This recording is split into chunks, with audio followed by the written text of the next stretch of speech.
নমস্কার, আমি মিসেস কুমকুম ব্যানার্জি। আমি কিডনি অ্যাওয়ারনেস নিয়ে বানাচ্ছি এটা এই ভিডিওগুলো। তো কিডনি অ্যাওয়ারনেসে আমাদের কিডনি খারাপ হলে ধীরে ধীরে তো আমাদের ডায়ালিসিসে যেতে হয়। সবার যেতে হয় না, কিন্তু যাদের অতিরিক্ত কিডনি 4th স্টেজ 5th স্টেজে এসে গেছেন, অনেক শরীর খারাপ, তখন তো ডায়ালিসিস করাতেই হবে।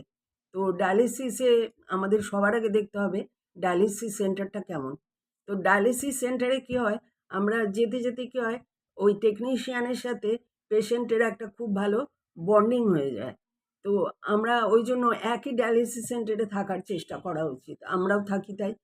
একই ডায়ালিসিস সেন্টারে না থেকে যদি আপনি ফ্রিকোয়েন্টলি মনে করুন এদিক ওদিকে যাচ্ছেন, তাহলে কী হবে, আপনার ডায়ালিসিস সেন্টার বারবার চেঞ্জ হবে। তাতে টেকনিশিয়ান আপনার যে জায়গায় আপনাকে ফিস্টুলাতে নিডল পুশ করছে, ওরাও ঘাবড়ে যাবে। দেখবেন বারবার যদি জায়গা চেঞ্জ করা হয়, আমি আমার ডায়ালিসিস সেন্টারে দেখেছি অনেকে হয়তো 7 দিনের জন্য কোনো রিলেটিভের বাড়ি গেছে বা কোথাও গেছে। তো ওখানে তো ডায়ালিসিস করাতেই হবে। সপ্তাহে 2 দিন বা 3 দিন নিলেও নিতে হবে।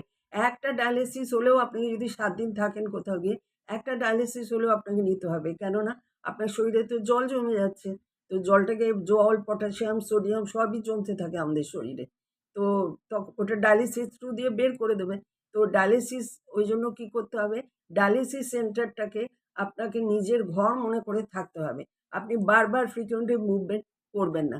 তাহলে আপনার ফিস্টুলাতে এফেক্ট হবে। বারবার চেঞ্জ করবেন না ডায়ালিসিস সেন্টার। তাহলে ডায়ালিসিস করতে করতে দেখবেন আপনার যে টেকনিশিয়ান, সে আপনার ধাতটা জেনে যাবে। সে আপনার ফিস্টুলাটা সম্বন্ধে পুরো আইডিয়া হয়ে যাবে। আর দক্ষ টেকনিশিয়ান দিয়ে আপনি ডায়ালিসিস করাবেন। শুধু ক্লিনলিনেস দেখলেই হবে না, পরিষ্কার পরিচ্ছন্ন দেখলে হবে না। টেকনিশিয়ান কেমন সেটা ভালো করে খবর নিয়ে তারপরে আপনি ডায়ালিসিস করাবেন সেখানে। ঠিক আছে? আজ এই পর্যন্ত রাখছি। আশা করি আমার ভিডিও দেখে আপনাদের কিছু তো হলেও উপকার হচ্ছে।